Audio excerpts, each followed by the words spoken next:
berseri, kulit putih bersih merah di pipimu. Dia Aisyah putri Abu Bakar, istri Rasulullah. Assalamualaikum warahmatullahi wabarakatuh. Waalaikumsalam warahmatullahi wabarakatuh. Apa kabar Ananda Tony? Alhamdulillah sehat.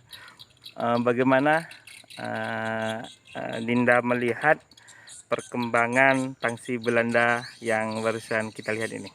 Perkembangan tangsi Belanda yang sudah direvitalisasi sangat bagus, yang dilakukan oleh Dinas PU dan Tarukim melalui konsep dari cagar budaya dari kementerian tersebut untuk mendukung dari program Kota Pusaka Siak kita ini dan mendukung program pariwisata di Kabupaten Siak.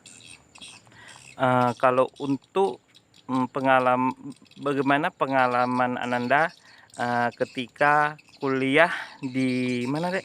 Di Semarang ya? Di Semarang, ilmu yang didapatkan untuk diterapkan di Kota Siak ini? Kalau penerapan dari jurusan kuliah saya yaitu teknik perencanaan wilayah kota, tetapi basir atau perminatan yang diambil yaitu dalam perencanaan pariwisata.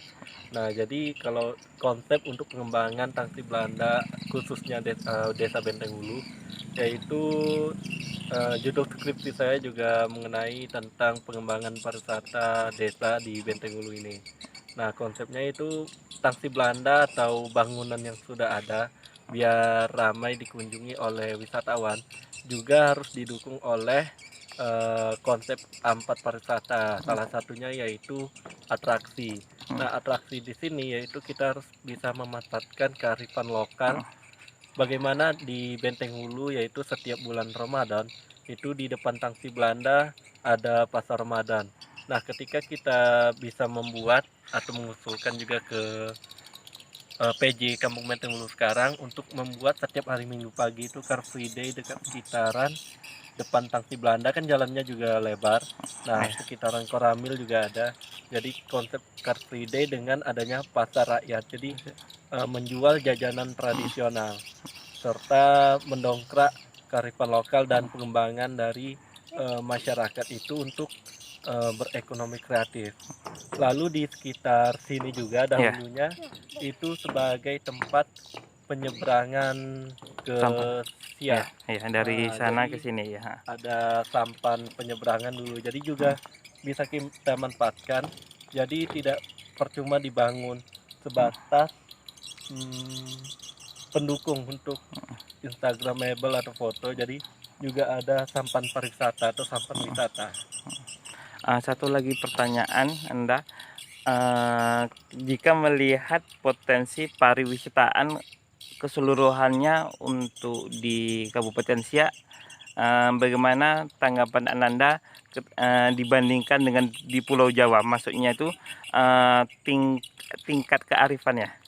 Kalau untuk dari pariwisata yang kita miliki, khususnya kalau satu daerah Siak dan daerah sana, yaitu kalau daerah kita juga sangat bagus dan mempunyai satu ciri khas yaitu kebudayaan Melayunya, pariwisata budaya Melayu. Jadi bagaimana bisa menjadi suatu landmark dalam pengembangan pariwisatanya.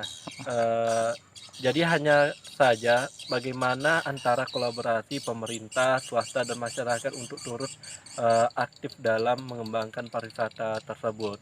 Karena kalau saya lihat di Jawa tersebut yaitu dari masyarakat itu sangat aktif, berperan aktif untuk dalam pengembangan pariwisata. Jadi dia hanya tidak sekedar berpikir bahwa pariwisata hanya urusan pemerintah saja dan urusan pihak swasta, tetapi pariwisata juga urusan masyarakat karena dampaknya lebih ke masyarakat sekitar yang ada di kawasan pariwisata tersebut.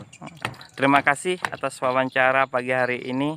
Semoga ilmu yang didapatkan dari Semarang bisa diterapkan di Kota Siak. Amin. Terima kasih ya.